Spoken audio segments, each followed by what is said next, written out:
Good morning everyone. Shri Sawai nursing college की online classes में आप सभी का स्वागत है।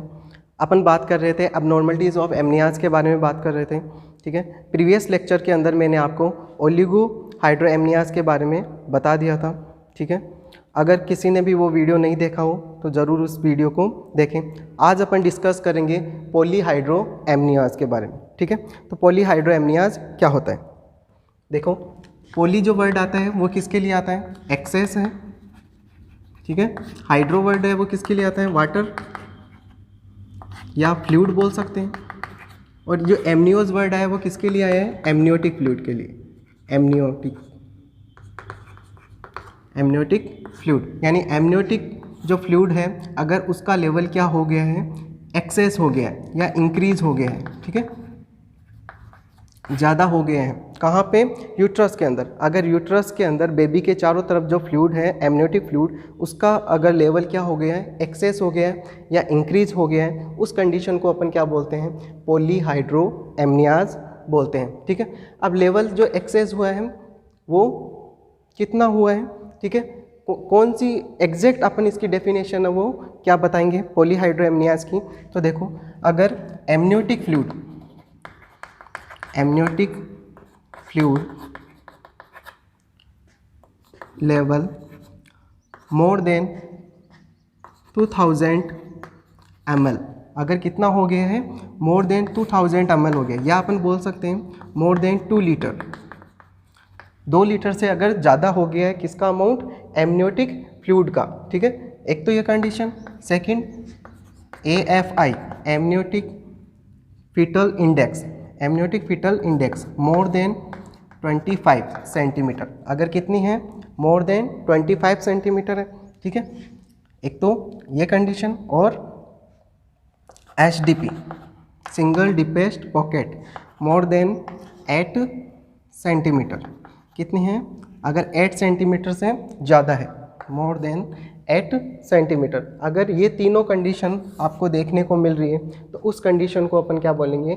पॉलीहाइड्रो एमनियाज बोलेंगे। कौन कौन सी कंडीशन को बोलेंगे? एग्जैक्ट डेफिनेशन क्या होगी पॉलीहाइड्रो एमनियाज की? If amniotic fluid level more than 2000 ml, ठीक है।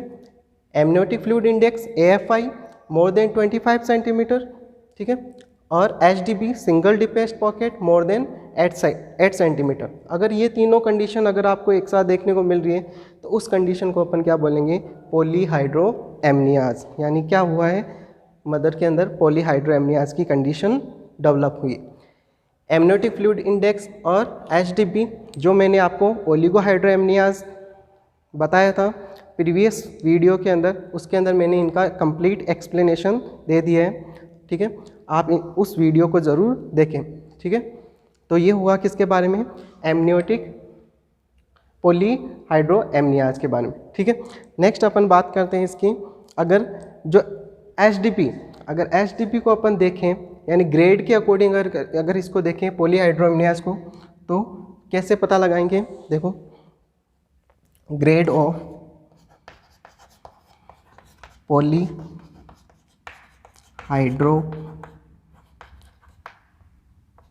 एमनियोज ग्रेड के अकॉर्डिंग, ठीक है। इसको 3 ग्रेड के अंदर अपन ने क्या कर रखा है? क्लासिफाइड कर रखा है, डिवाइड कर रखा है। फर्स्ट, सेकंड और third. Mild, moderate,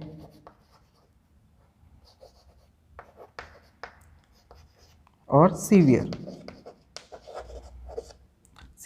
mild, moderate. If mild का मतलब क्या है?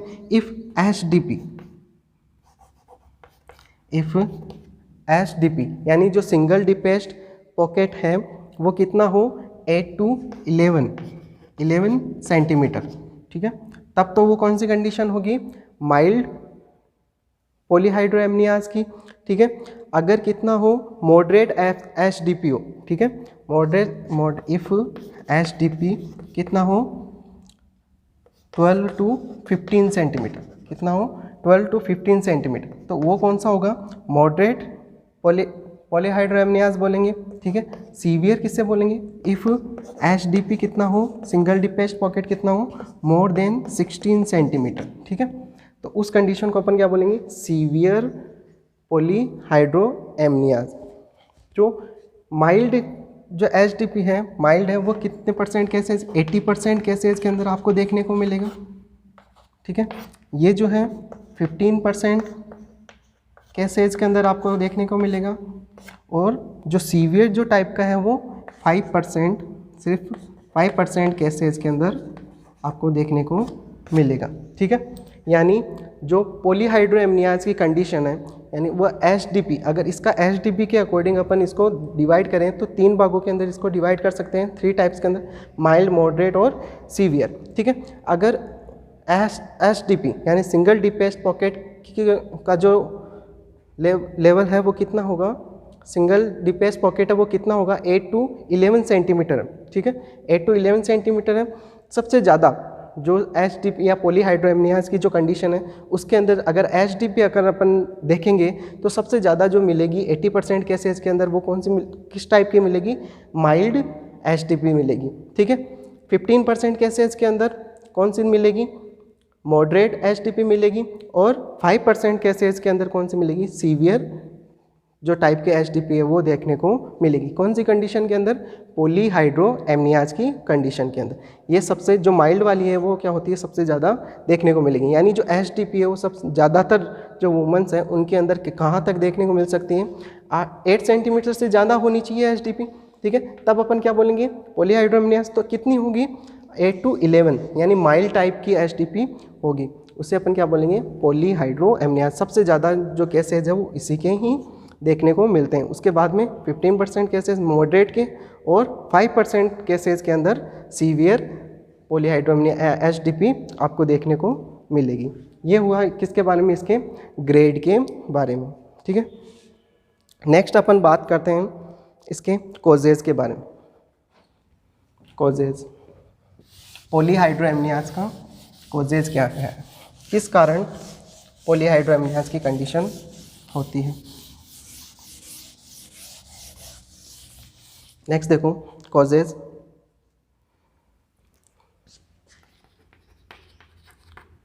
तो इसका जो मोस्ट कॉमन कॉजेज है वो कौन सा है, आइडियोपैथिक। कौन सा है, idiopathic. Most common cause of polyhydramnios, polyhydramnios यानी आइडियोपैथिक कॉजेज है। कितने परसेंट, 65%। 65% केसेस के अंदर जो पॉलीहाइड्रोएमनियाज का मोस्ट कॉमन कॉज है वो कौन सा है, आइडियोपैथिक है। आइडियोपैथिक का मतलब क्या है, यानी ये जो पॉलीहाइड्रोएमनियाज की जो कंडीशन है उसका एग्जैक्ट जो कोज है अपन क्या नहीं कर सकते, बता नहीं सकते। यानी पॉलीहाइड्रोएमनियाज की कंडीशन आपको देखने को मिलेगी, लेकिन एग्जैक्ट किस कारण से हो रही है, उसका मेन जो कोज है वो कौन सा है, वो उसका अपन को क्या नहीं होता है, पता नहीं होता है। लेकिन फिर भी कौन सी कंडीशन आपको देखने को मिलेगी, पॉलीहाइड्रोएमनियाज की कंडीशन। ये कितने परसेंट है, 65% है। ठीक है, पॉलीहाइड्रो। इसके अलावा यानी मेन कोज है अपन उसके बारे में अपन क्या नहीं कर सकते, पता नहीं लगा सकते या पता नहीं होता है।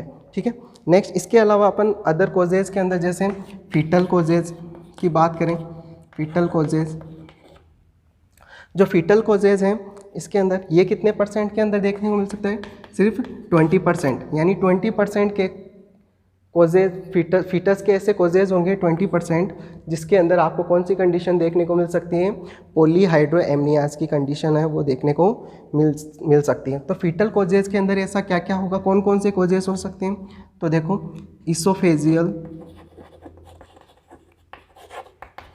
Atresia, oesophageal atresia, oesophageal atresia, या अपन ये बोल सकते हैं ड्यूडेनल एंड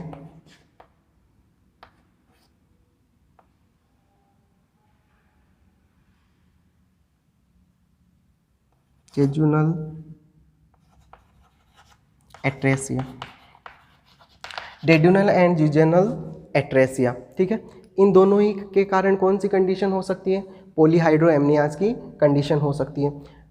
इसोफेजियल एट्रेसिया क्या होता है, एट्रेसिया किसे बोलते हैं, एट्रेसिया का मतलब क्या है, incomplete formation of body part या अपन बोल सकते हैं कोई भी ऑर्गन का कोई भी पार्ट है वो क्या हो रहा है, कंप्लीटली उसका क्या नहीं हुआ है, फॉर्मेशन नहीं हुआ है, ठीक है। उसे उस कंडीशन को अपन क्या बोलेंगे, एट्रेसिया। जैसे ये इसोफेगस है, ठीक है, इसोफेगस का फॉर्मेशन हो रहा था लेकिन ये क्या नहीं हुआ, कंप्लीटली फॉर्मेशन नहीं हो पाया, यहीं तक हुआ।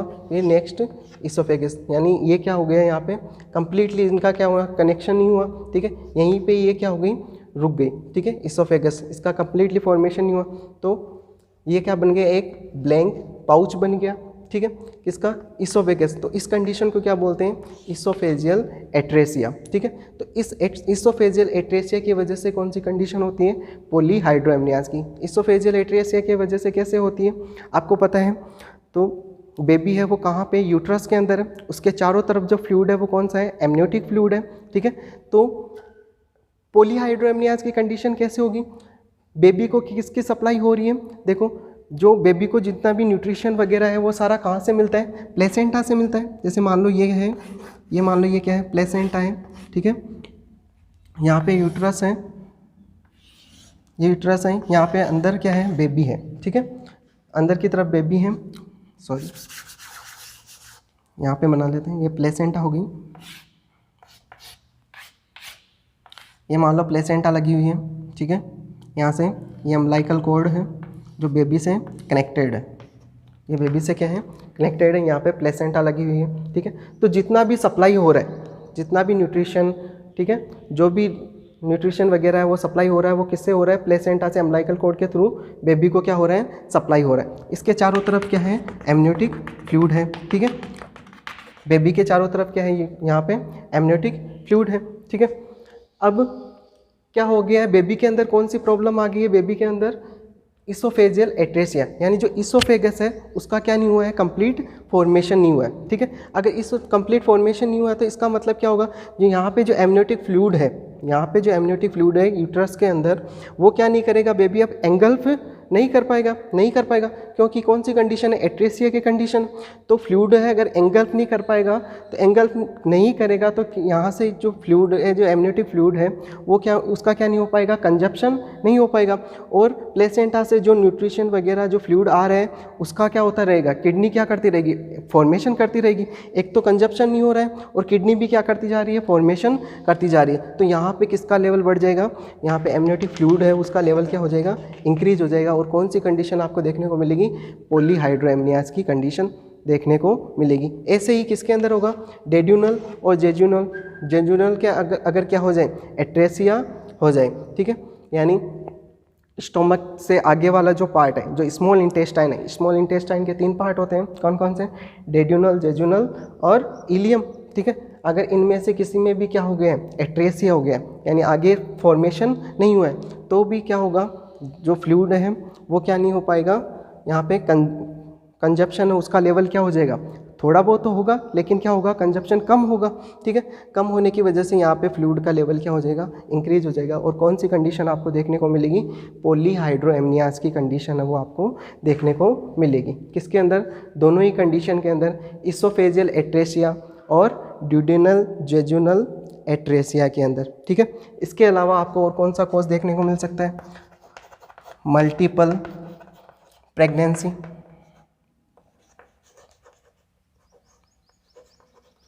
मल्टीपल प्रेगनेंसी, मल्टीपल प्रेगनेंसी के कारण कैसे होगा, अगर मल्टीपल प्रेगनेंसी है, ठीक है, मल्टीपल प्रेगनेंसी के कारण पॉलीहाइड्रोएमनियाज की कंडीशन कैसे होगी।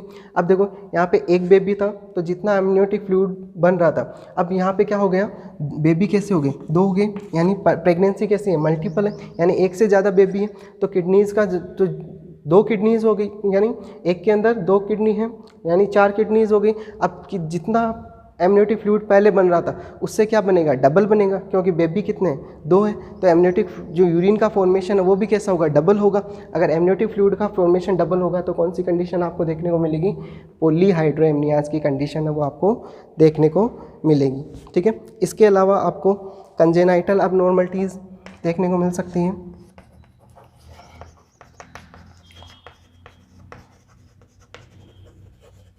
कंजेनाइटल अबनॉर्मलिटीज़, यानी कुछ कंजेनाइटल अबनॉर्मलिटीज़ हो सकती है, ठीक है, बेबी के अंदर, जिसकी वजह से, जैसे कौन कौन सी कंजेनाइटल अबनॉर्मलिटीज़ का मतलब क्या है, यानी क्रोमोसोमल अबनॉर्मलिटीज़, क्रोमोसोमल अबनॉर्मलिटी। क्रोमोसोमल अबनॉर्मलिटीज़ के अंदर कौन कौन सी क्रोमोसोमल अबनॉर्मलिटीज़ हो सकती है? ट्राइजोमी हो सकती है, 21 क्रोमोसोम की हो सकती है, ठीक है, 18 नंबर क्रोमोसोम की हो सकती है, यानी डाउन सिंड्रोम हो सकता है। डाउन सिंड्रोम की कंडीशन अगर 21 नंबर क्रोमोसोम के अंदर क्या हो जाए? ट्राइजोमी, तो उसे क्या बोलेंगे? डाउन सिंड्रोम, ठीक है। या फिर एडवर्ड सिंड्रोम हो सकता है। एडवर्ड सिंड्रोम का मतलब क्या है? कौन सी कंडीशन के अंदर? अगर 18 नंबर क्रोमोसोम के अंदर क्या हो जाए? ट्राइजोमी हो जाए, तो उस कंडीशन के अंदर क्या हो सकते हैं? कौन सी? तो इन कंजेनाइटल अबनॉर्मलिटीज़ की वजह से भी कौन सी कंडीशन आपको देखने को मिल सकती हैं? पॉली हाइड्रोएमनियाज की कंडीशन। इसके अलावा इन्फेक्शन हो सकता है।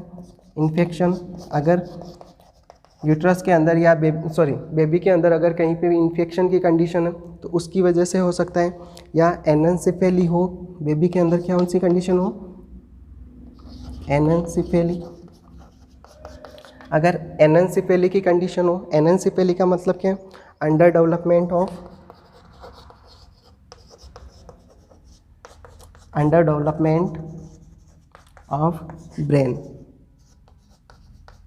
ब्रेन का क्या हुआ है? अंडर डेवलपमेंट, यानी कंप्लीटली क्या नहीं हुआ है? ब्रेन का डेवलपमेंट नहीं हुआ है। तो उस कंडीशन की वजह से कौन सी कंडीशन आपको देखने को मिल सकती है? पॉली हाइड्रोएमनियाज की कंडीशन आपको देखने को मिल सकती है। ये सारे कॉजेज कौन से हैं? फीटल कॉजेज, ठीक है। नेक्स्ट अपन बात करते हैं कौन से कॉजेज की। फर्स्ट तो कौन सा हो गया? आइडियोपैथिक। सेकंड कौन सा हो गया? Fetal causes. फीटल कॉजेज के अंदर आपको कौन कौन ये कितने परसेंट है? 65%, ठीक है। ये कितने परसेंट है? 20%, ठीक है। इसके अंदर कौन कौन सी कंडीशन आपको देखने को मिल सकती है? Oesophageal atresia, jejunal atresia, multiple pregnancy देखने को मिल सकती है, कंजेनाइटल एबनॉर्मलिटीज़ देखने को मिल सकती है। कंजेनाइटल, ठीक है, जिसके अंदर trisomy, down syndrome, Edward syndrome, ठीक है। इसके अलावा इन्फेक्शन की कंडीशन आपको देखने को मिल सकती है। इसके अलावा आपको एनेंसिफेली देखने को मिल सकता है। ये सारे फीटल कॉजेज है जो कौन सी कंडीशन कॉज करेंगे? पॉली हाइड्रोएमनियाज की कंडीशन को क्या करेंगे? कॉज करेंगे। नेक्स्ट अपन बात करते हैं third cause, maternal cause.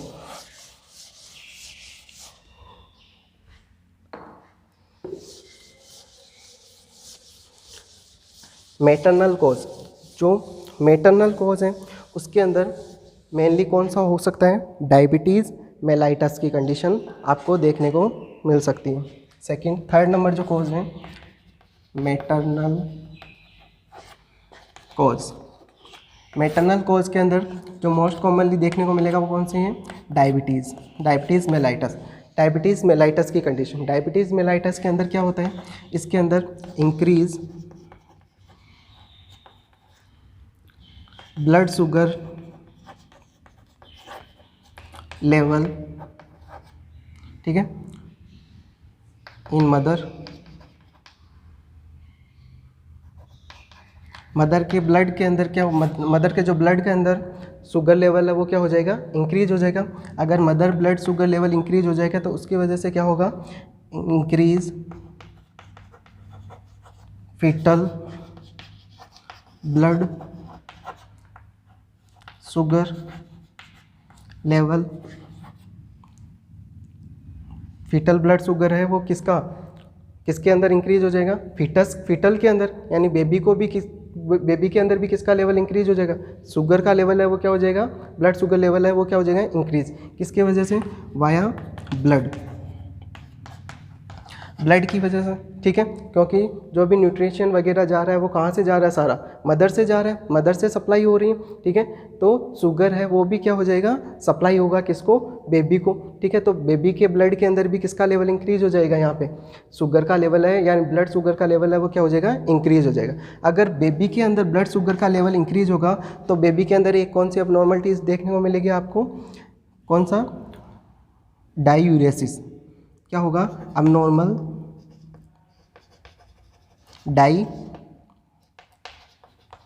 Diuresis, यानी आपको डायूरेसिस की कंडीशन है वो देखने को मिलेगी, ठीक है।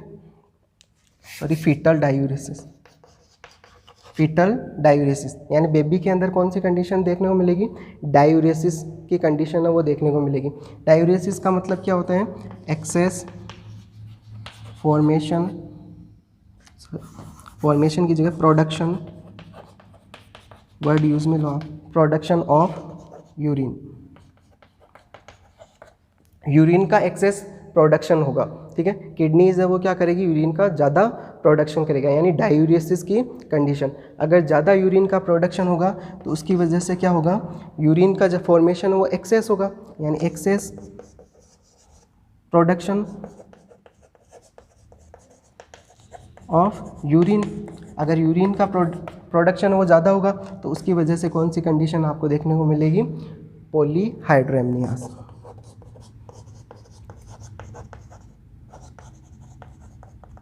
यानी अगर बेबी किसका क्या करेगा, ज़्यादा यूरिन का प्रोडक्शन करेगा, ठीक है, ज़्यादा यूरिन बनाएगा।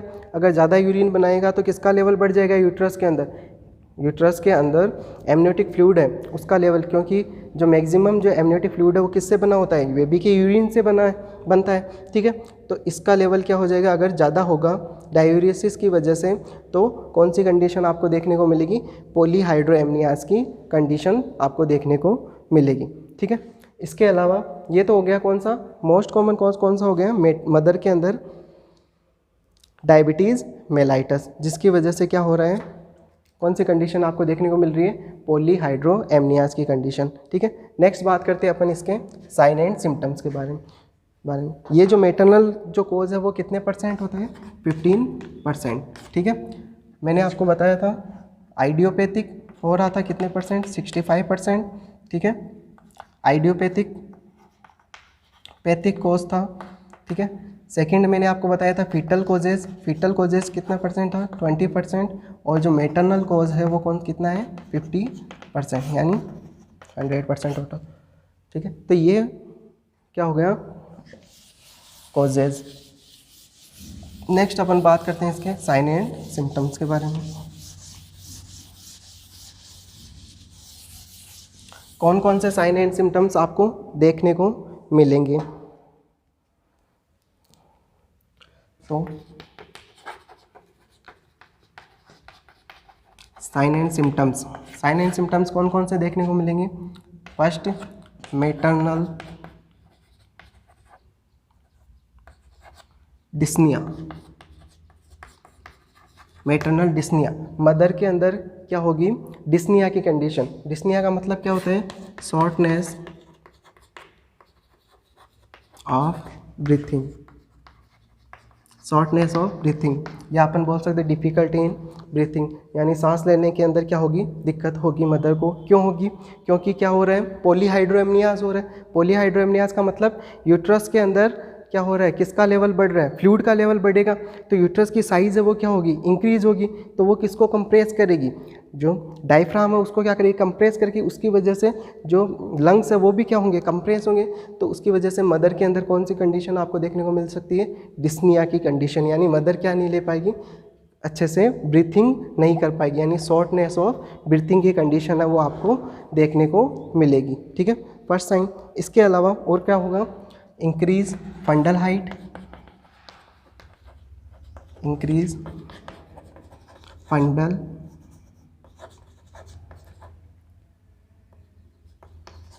फंडल हाइट, जो फंडल हाइट है वो भी क्या होगी, क्योंकि पॉलीहाइड्रोएमनियास की कंडीशन, ठीक है, तो क्या कौन सी कंडीशन आपको देखने को मिलेगी, फंडल हाइट है वो भी इंक्रीज देखने को मिलेगी।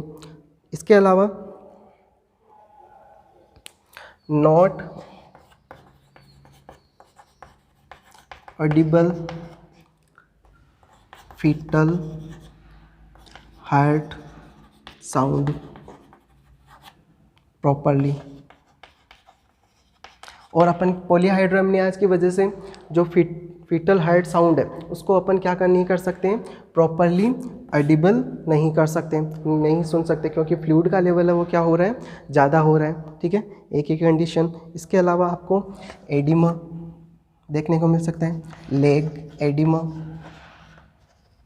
लेग के अंदर एडिमा की कंडीशन आपको देखने को मिल सकती है, वेरिगोसिटी हो सकता है,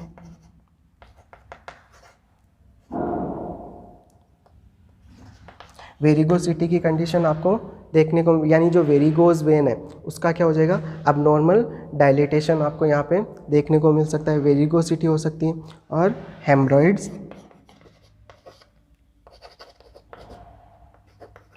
हेमरॉइड्स की कंडीशन आपको देखने को मिल सकती है। तो ये क्या है इसके साइन एंड सिम्टम्स, ठीक है, जो अपन कौन सी कंडीशन के अंदर देखने को मिल सकते हैं, पॉलीहाइड्रोएमनियाज की कंडीशन, मेटर्नल डिस्निया की condition, increase fundal height, not audible fetal heart sound properly, leg oedema हो सकता है, वेरिगोसिटी हो सकती है और हेमरॉइड्स हो सकता है, ठीक है। ये वेन की अबनॉर्मलिटीज़ हैं, ठीक है। तो ये कंडीशन आपको देखने को, साइन एंड सिम्टम्स आपको देखने को मिल सकते हैं। इसके बाद में बात करते हैं अपन इसके डायग्नोसिस के बारे में कि पॉलीहाइड्रोएमनियाज जो है हो रहे हैं वो उसका डायग्नोसिस कैसे करेंगे। डायग्नोसिस,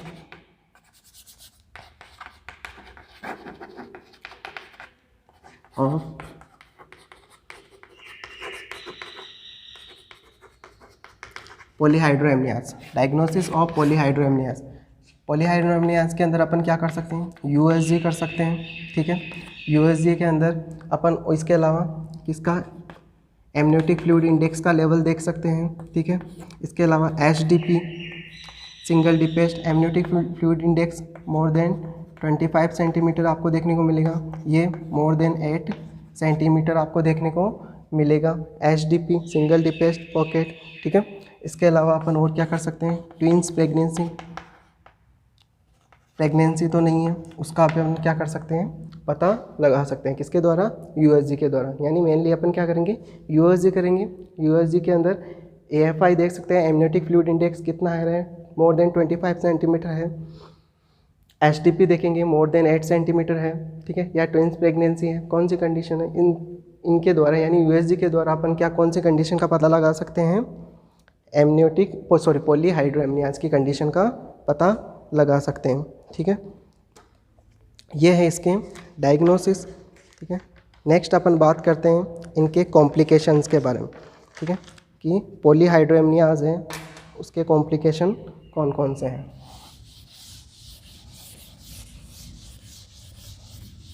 नेक्स्ट देखो कॉम्प्लिकेशंस,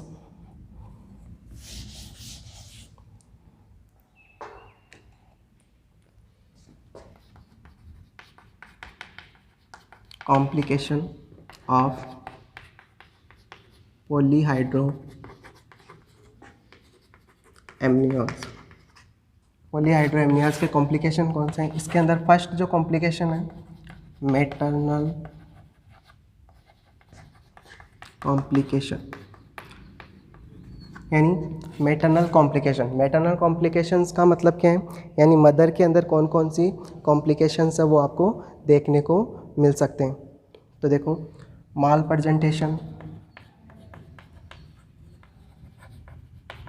प्रजेंटेशन की कंडीशन आपको देखने को मिल सकती है, ठीक है, क्योंकि पॉलीहाइड्रोएमनियाज की कंडीशन है तो बेबी है के अंदर क्या हो सकता है, अगर एरिया क्या हो जाएगा, स्पेस है वो क्या होगा, ज़्यादा मिलेगा, तो बेबी है वो ज़्यादा मूव करेगा, तो प्रेजेंटेशन है वो क्या हो सकता है, माल प्रेजेंटेशन की कंडीशन आपको देखने को मिल सकता है, यानी प्रेजेंटेशन चेंज हो जाएगा। इसके अलावा accidental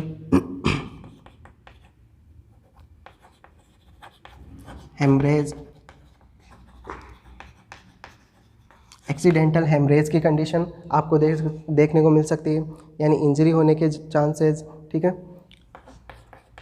PROM premature rupture of membrane, premature rupture of membrane कौन सी यहाँ पे, amnion and Korean. Amnion Korean जो मेम्ब्रेन है उसका क्या हो जाएगा, टाइम से पहले ही प्रीमेच्योर यानी मेच्योर होने से पहले ही क्या हो जाएगी, वो रप्चर हो जाएगी, ठीक है। तो ये आपको कॉम्प्लिकेशन देखने को मिल सकता है कौन सी कंडीशन के अंदर, पॉलीहाइड्रोएमनियाज के अंदर। और इसके अलावा और कौन सा कॉम्प्लिकेशन देखने को मिल सकता है, प्री टर्म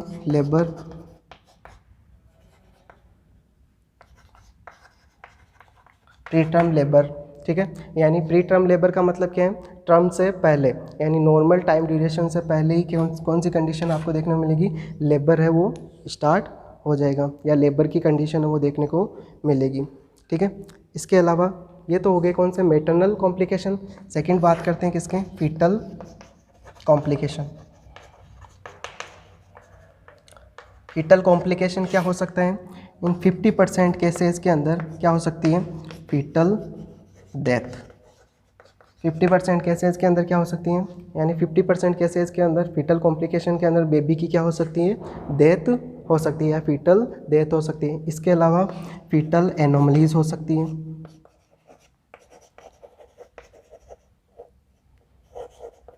फीटल एनोमलीज की कंडीशन यानी फीटस के अंदर अबनॉर्मलिटीज़ आपको देखने को मिल सकती है। तो ये कौन से कॉम्प्लिकेशन है, फीटल कॉम्प्लिकेशन।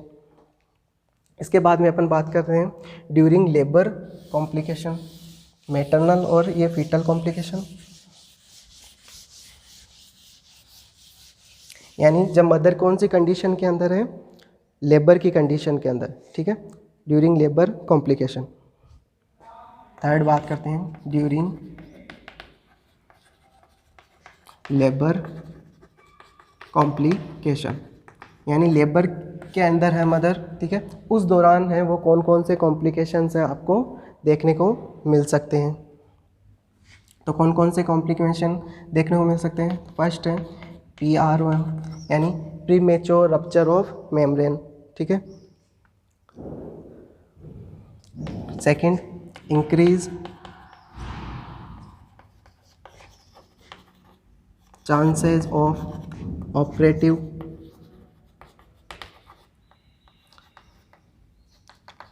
डिलीवरी, किसके चांसेस है वो इंक्रीज हो जाएंगे, ऑपरेटिव डिलीवरी के चांसेस, यानी ऑपरेशन के द्वारा जो डिलीवरी होती है उसके चांसेस है वो क्या हो जाएंगे, इंक्रीज हो जाएंगे। क्यों, क्योंकि कौन सी condition, due to malpresentation. कौन सी कंडीशन आपको देखने को मिलेगी, माल प्रेजेंटेशन होने की वजह से ऑपरेशन से जो डिलीवरी हो रही है, ठीक है, उसके चांसेस है वो क्या हो जाएंगे, इंक्रीज हो जाएंगे। ठीक है, किस दौरान, लेबर के दौरान। इसके अलावा PPH देखने को मिल सकता है, शॉक हो सकता है। ठीक है, यानी ड्यूरिंग लेबर के दौरान PPH, यानी जैसे ही लेबर हुआ, लेबर होने के बाद में पोस्टपार्टम हेमरेज की कंडीशन यानी ब्लीडिंग देखने को मिल सकती है। शॉक की कंडीशन यानी मदर के अंदर शॉक हो सकता है। ठीक है, तो ये कॉम्प्लिकेशन कौन से हैं, ड्यूरिंग लेबर कॉम्प्लिकेशन। ठीक है, प्रीपेरियल, इसके बाद में अपन देखते हैं प्रीपेरियल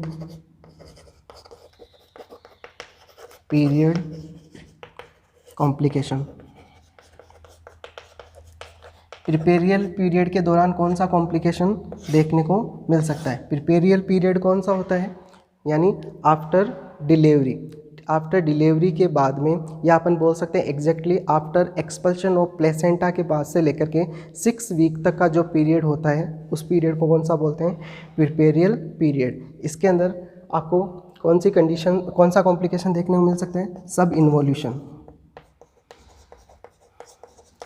इन्वोल्यूशन की कंडीशन आपको देखने को मिल सकती है। सब इन्वोल्यूशन क्या होता है, इन्वोल्यूशन का मतलब क्या होता है, सबसे पहले ये समझो,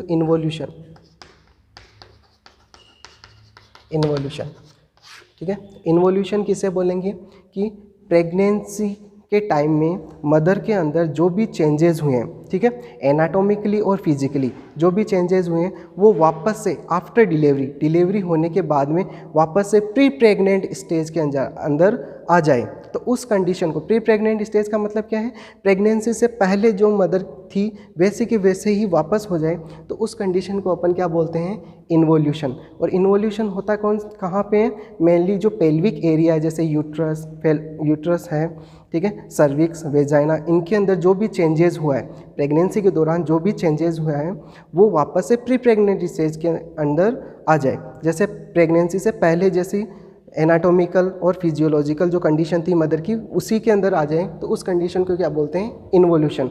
अगर ये इन्वोल्यूशन नहीं हो पाता है, ठीक है, तब उसे अपन क्या बोलेंगे, इन सब इन्वोल्यूशन का मतलब क्या है, यानी प्री प्रेग्नेंट स्टेज के अंदर, यानी प्रेगनेंसी के दौरान जो भी चेंजेस हुए हैं वो वापस से क्या नहीं हो पाते हैं, प्री प्रेग्नेंट स्टेज के अंदर नहीं आ पाते हैं, तो उस कंडीशन को क्या बोलते हैं, सब इन्वोल्यूशन।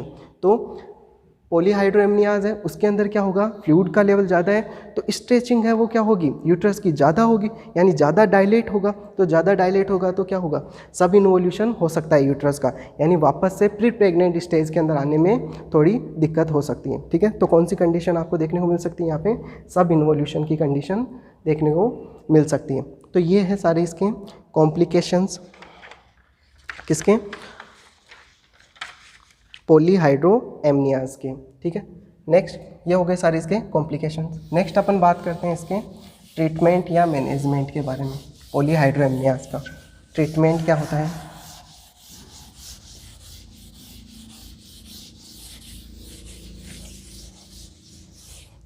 नेक्स्ट बात करते हैं ट्रीटमेंट, या अपन बोल सकते हैं मैनेजमेंट। तो इसके अंदर ट्रीटमेंट कर रहे हैं, ठीक है, तो इसके अंदर आपको सबसे पहले आपको कुछ चीज़ों का ध्यान रखना है, प्रिंसिपल्स। कौन कौन से प्रिंसिपल्स हैं, ऐसे कुछ 2-3 प्रिंसिपल्स हैं जिनका आपको मेनली ध्यान रखना है। सबसे पहले टू रिलीव सिम्टम्स, जितने भी सिम्टम्स आ रहे हैं उन सभी को आपको क्या करना है, रिलीव करना है। ठीक है, नेक्स्ट फाइंड आउट कोजेस, यानी जो पॉलीहाइड्रोएमनियाज का जो मेन कोज क्या है उसको आपको क्या करना है, फाइंड आउट करना है। नेक्स्ट डील विथ कॉम्प्लिकेशन, कौन सा कॉम्प्लिकेशंस हैं, ठीक है, जितने भी कॉम्प्लिकेशंस आ रहे हैं उन सभी के बारे में आपको क्या करना है, डील करना है, यानी जितने भी सिम्टम्स आ रहे हैं उनको रिलीव करना है। पॉलीहाइड्रोएमनियाज के अंदर कुछ प्रिंसिपल्स हैं, ठीक है, फाइंड आउट कॉजेज, और मेन कारण क्या है, ठीक है, फाइंड आउट करना है, आपको पता लगाना है कि जो पॉलीहाइड्रोएमनियाज की कंडीशन है वो कौन सी है, मतलब किस कारण से मेनली हो रही है, क्योंकि 65% केसेज के अंदर कौन सी होती है, आइडियोपैथिक होती है। ठीक है, इसके अलावा रिमेनिंग परसेंटेज के अंदर फीटल और मैटरनल मैटरनल कोजेज आते हैं। ठीक है, उनमें से कोई कोज है, तो कौन सा कोज है, किस कारण से हो रहा है, उसको आपको फाइंड आउट करना है, और जो भी कॉम्प्लिकेशन आ रहे हैं उनके साथ में आपको डील करना है। ठीक है, तो कुछ प्रिंसिपल्स इनका आपको सबसे पहले ध्यान रखना है। उसके बाद में अपन क्या कर सकते हैं, इसका मेडिकल मैनेजमेंट क्या करेंगे, अगर पॉलीहाइड्रोएमनियाज की कंडीशन है तो मेडिकल मैनेजमेंट के अंदर अपन कौन सी ड्रग देंगे, इसके अंदर जो अपन ड्रग देते हैं वो कौन सी है,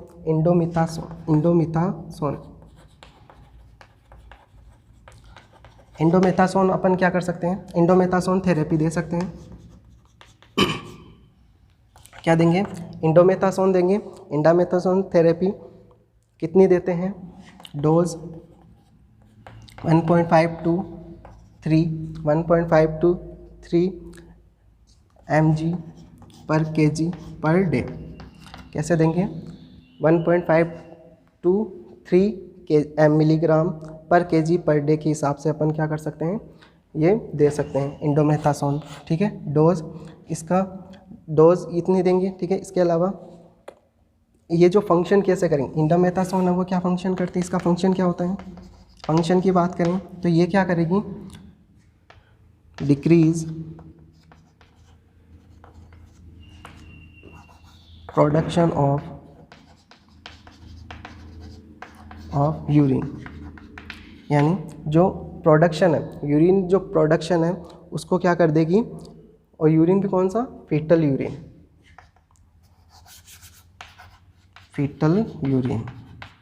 क्योंकि एमनियोटिक फ्लूइड है वो किससे बन रहा है, फीटल यूरिन से बनता है। ठीक है, तो फीटल यूरिन का प्रोडक्शन है उसको क्या कर देती है, कम कर देती है। कौन सी ड्रग, इंडोमेथासोन। ठीक है, लेकिन इसका एक क्या है, डिसएडवांटेज है। डिसएडवांटेज किसका, जो इंडोमेथासोन है, इंडोमेथासोन का एक डिसएडवांटेज है, क्या है, ये क्या कॉज करती है? It cause premature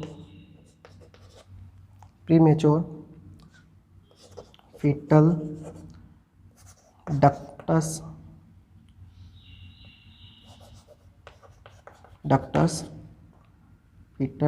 arteriosus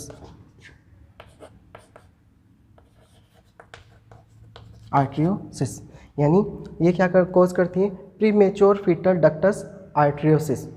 premature fetal ductus arteriosus closure, premature closure. यानी जो डक्टस आर्टरियोसिस है, डक्टस आर्टरियोसिस, उसको क्या कर देती है? प्रीमेच्योरली, यानी टाइम से पहले ही क्या कर देती है? क्लोज कर देती है। इसका ये क्या है? एक डिसएडवांटेज। किसका?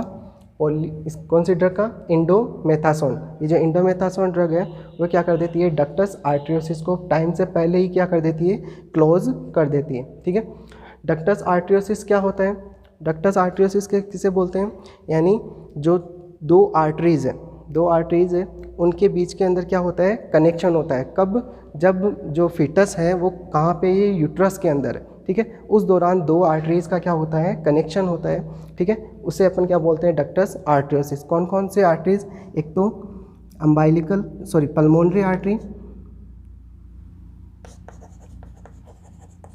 पल्मोनरी आर्टरी और सेकंड एओर्टा। इन दोनों के बीच में क्या होती है? संटिंग होती है। ठीक है। इन दोनों के बीच में क्या होता है? कनेक्शन होता है दोनों आर्टरीज के लिए। उनको क्या बोलते हैं? डक्टस आर्टरियोसिस। ठीक है। इसको क्या कर देती हैं? यानी जो पल्मोनरी आर्टरी है वो किसको सप्लाई करती है? लंग्स को सप्लाई करती है। ठीक है। जो पल्मोनरी आर्टरी, जैसे मान लो ये क्या है? हार्ट है। हार्ट से क्या निकल रही है? यहाँ से ये जो हार्ट है, हार्ट के कौन से चैम्बर्स हैं? ये राइट साइड हो गया, लेफ्ट साइड, राइट एट्रियम, ये लेफ्ट एट्रियम, ये राइट वेंट्रिकल और लेफ्ट वेंट्रिकल्स। तो राइट वेंट्रिकल्स है वो किससे? यहाँ से जो पल्मोनरी आर्टरी निकलती है वो किससे कनेक्ट होती है? लंग्स से कनेक्ट होती है। जैसे लंग्स है। ठीक है। और लंग्स से नॉर्मली क्या होता है? पल्मोनरी वेन निकलती है जो कहाँ पे आती है? लेफ्ट एट्रियम के अंदर। ठीक है। और यहाँ से एओर्टा निकलता है। ठीक है। ये तो कौन सा है? नॉर्मली अडल्ट के अंदर होता है, लेकिन फीटस के अंदर क्या होता है? ये लंग्स है वो कैसे होते हैं? इमेच्योर होते हैं। लंग्स क्या होते हैं? इमेच्योर। ठीक है। फंक्शन नहीं करते जब बेबी कहाँ होता है? यूट्रस के अंदर। तो ये जो पल्मोनरी, ये क्या निकल रही है? Pulmonary artery. ठीक है। ये जो पल्मोनरी आर्टरी है इससे क्या होता है? इसके बीच में और यहाँ पे जो एओर्टा है, ये जो एओर्टा है कहाँ से जा रहा है? ऐसे ही जा रहा है। ठीक है। ये एओर्टा है। इस पल्मोनरी आर्टरी और इनके बीच में क्या होता है? संटिंग होते हैं। इन दोनों के बीच में क्या होता है? कनेक्शन होता है, जिसकी वजह से जो भी ब्लड है वो कहाँ से डायरेक्टली पल्मोनरी आर्टरी से किसके अंदर चला जाए? एओर्टा के अंदर चला जाए और एओर्टा से पूरी बॉडी के अंदर क्या हो जाए? सप्लाई हो जाए। ठीक है। क्योंकि फीटस के अंदर जब बेबी कहाँ पे है? यूट्रस के अंदर है, उस दौरान लंग्स है वो कैसे होते हैं? इमेच्योर होते हैं, तो ज़्यादा सप्लाई यहाँ पे नहीं हो पाती है। तो इसकी वजह से यहाँ पे इन दोनों के बीच में क्या होती है? संटिंग होती है। किन किन के बीच में? पल्मोनरी आर्टरी और एओर्टा, इन दोनों के बीच में क्या होता है? संट होता है। ठीक है। जिसकी वजह से पल्मोनरी आर्टरी से जो ब्लड है वो कहाँ पे चला जाता है? एओर्टा के अंदर और वापस से पूरी बॉडी के अंदर क्या हो जाता है? सप्लाई हो जाता है। यहाँ पे ये जो संटिंग है उस संटिंग को क्या बोलते हैं? डक्टस आर्टरियोसिस। तो ये डक्टस आर्टरियोसिस है वो कब तक रहता है? जब तक बेबी की क्या नहीं हो जाए? डिलीवरी नहीं हो जाए, तब तक ये क्या होता है? डक्टस, ये कनेक्शन या संटिंग बनी रहती है। और यहाँ से, और जैसे ही क्या होगी? बेबी की डिलीवरी होगी, तो बेबी के लंग्स है वो क्या करना स्टार्ट कर देंगे? फंक्शन करना स्टार्ट कर देंगे। तो ये उसके बाद में जस्ट आफ्टर डिलीवरी के बाद में क्या हो जाता है? क्लोज्ड हो जाता है। ठीक है। क्योंकि उसके अंदर फिर बाद में क्या होने लग जाती है? ये लंग्स है वो फंक्शन करने लग जाएंगे, लंग्स एक्सपांड हो जाएंगे। ठीक है। यहाँ पे ब्लड सप्लाई होना स्टार्ट हो जाएगी, फिर यहाँ पे ब्लड नहीं आएगा। तो ये क्या करता है? इंडोमेथासोन है वो क्या करते हैं? प्रीमेच्योरली क्या कर देती है? डक्टस आर्टरियोसिस को क्लोज कर देती है। ठीक है। ये इसका क्या है? डिसएडवांटेज है। ठीक है। या कॉम्प्लिकेशन कॉज। सो इसलिए इट्स नॉट यूज इसलिए अपन क्या नहीं करते हैं, इंडोमेथासोन जो ड्रग है या इंडोमेथासोन जो थेरेपी है उसको अपन क्या नहीं करते हैं, यूज़ में नहीं लेते। अगर यूज़ में नहीं लेते हैं, ठीक है। इफ़ यदि इट इज़ यूज्ड, अगर अपन इसको क्या कर रहे हैं, जो इंडोमेथासोन है उसको अपन क्या कर रहे हैं, यूज़ कर रहे हैं, ठीक है। तो करेंगे तो फिर अपन क्या करेंगे, विथ इसके साथ में, इंडोमेथासोन के साथ में विथ कौन सी ड्रग देंगे, डेक्सामेथासोन,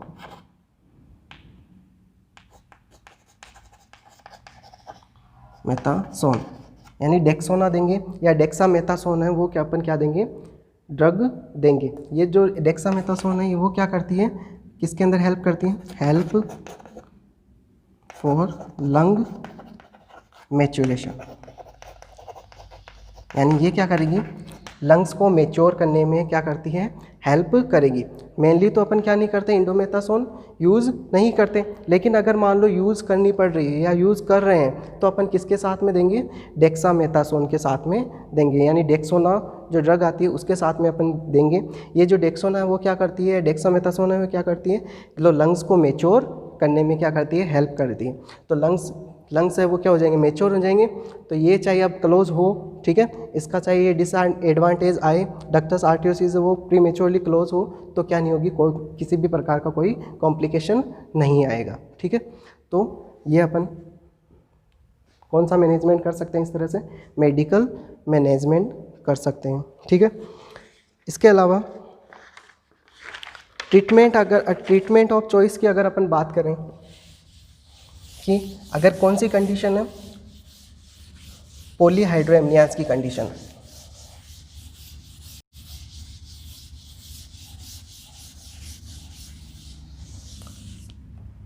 अगर कौन सी कंडीशन है, पॉलीहाइड्रोएमनियाज की कंडीशन है, तो ट्रीटमेंट ऑफ चॉइस,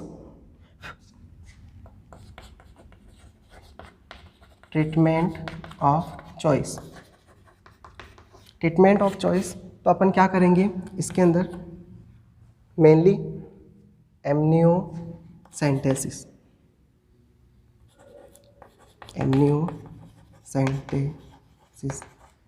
क्या करेंगे, इसके अंदर अपन एमनियोसेंटेसिस करेंगे। एमनियोसेंटेसिस क्या होता है, it is a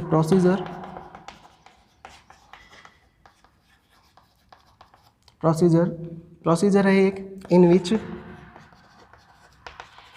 removal of amniotic fluid. इसके अंदर अपन क्या करते हैं, इट इज़, ये क्या एक प्रोसीजर है, इसके अंदर अपन क्या करते हैं, इन विच रिमूवल ऑफ एमनियोटिक फ्लूइड, यानी जो एमनियोटिक फ्लूइड है, जो एक्सेस एमनियोटिक फ्लूइड है उसको अपन क्या कर देते हैं, रिमूव कर देते हैं। कितना, अब एमनियोटिक फ्लूइड को तो रिमूव कर देते हैं, लेकिन कितना करते हैं, अमाउंट ऑफ रिमूवल